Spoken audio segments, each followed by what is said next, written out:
तुम्ही पाहायला सुरुवात केली सकाळचा online platform video journalist Pramod शेलारसह मी सम्राट कदम आपल्या सर्वांचं स्वागत करतो। आज आपण आलो आहे एनसीआरए मध्ये। माझ्या सोबत आहे एनसीआरचे डायरेक्टर प्राध्यापक यशवंत गुप्ता। नमस्कार सर। सर एसके में अब इंडिया कंट्रीब्यूट करने जा रहा है। इसके का फेज जो कुछ टेक्निकल पूर्तताएं हैं वो हो रही है। अब एसके की क्या कंडीशन है और इसका देश को क्या फायदा है?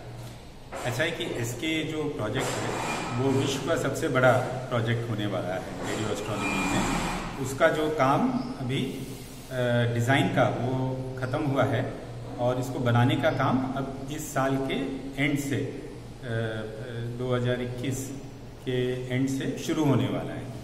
तो उसके लिए पूरी तैयारी चालू है और उसमें हम आशा करते हैं कि हमारा देश भी उसमें शामिल होगा। अब तक हम पूरी तरह से एसके में शामिल रहे हैं।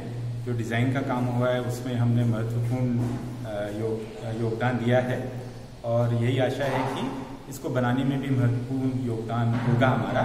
ये जो हमारा प्रपोजल है वो अभी हमारी मिनिस्ट्री के पास है। उसको पूरा अप्रूवल मिलने के बाद ही हम एसके के इस फेज़ में शामिल होंगे और पूरी तरह से योगदान देंगे, क्योंकि इसका फ़ायदा भारत में न केवल हमारे वैज्ञानिकों को मिलेगा बट हमारे साइंस टेक्नोलॉजी और इंडस्ट्री को भी इसका काफ़ी फायदा मिलेगा।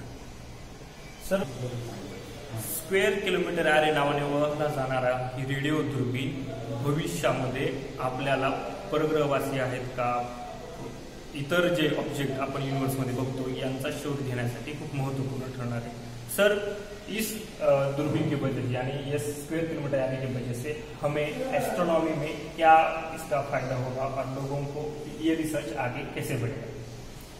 ऐसा है कि एसके के बनने से एस्ट्रोनॉमी की रिसर्च में बहुत बड़ा कदम होगा।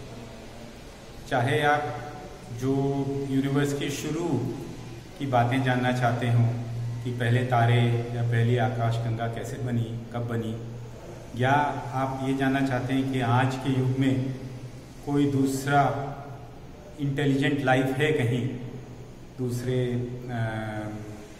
सोलर सिस्टम में, तो ये सब जानने के लिए एसके का बहुत बड़ा हाथ रहेगा, बहुत महत्वपूर्ण रहेगा एसके इस काम के लिए। और इसी वजह से काफ़ी उत्साह है विश्व भर में एसके के बारे में।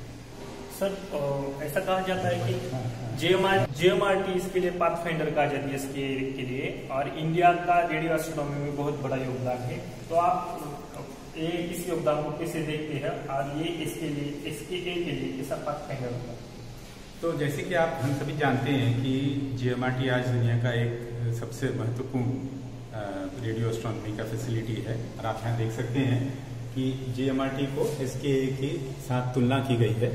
तो एसके के लिए ये बहुत महत्वपूर्ण है कि जेएमआरटी में जो टेक्नोलॉजी और जो आइडियाज़ हमने ट्राई किए वो एसके में आगे बढ़ा के उनका इस्तेमाल हो सकता है। इसीलिए जेएमआरटी को एसके पाथफाइंडर का स्टेटस दिया गया है। पाथफाइंडर का मतलब है कि आगे बढ़ने की राह खोजने का काम। तो ये दोनों चीज़ों में साइंस में यानी एस्ट्रोनॉमी की रिसर्च में जो हम जेएमआरटी में करते हैं उससे आगे एसके में क्या कर सकेंगे या क्या करना चाहिए उसके लिए हमें जानकारी मिलेगी।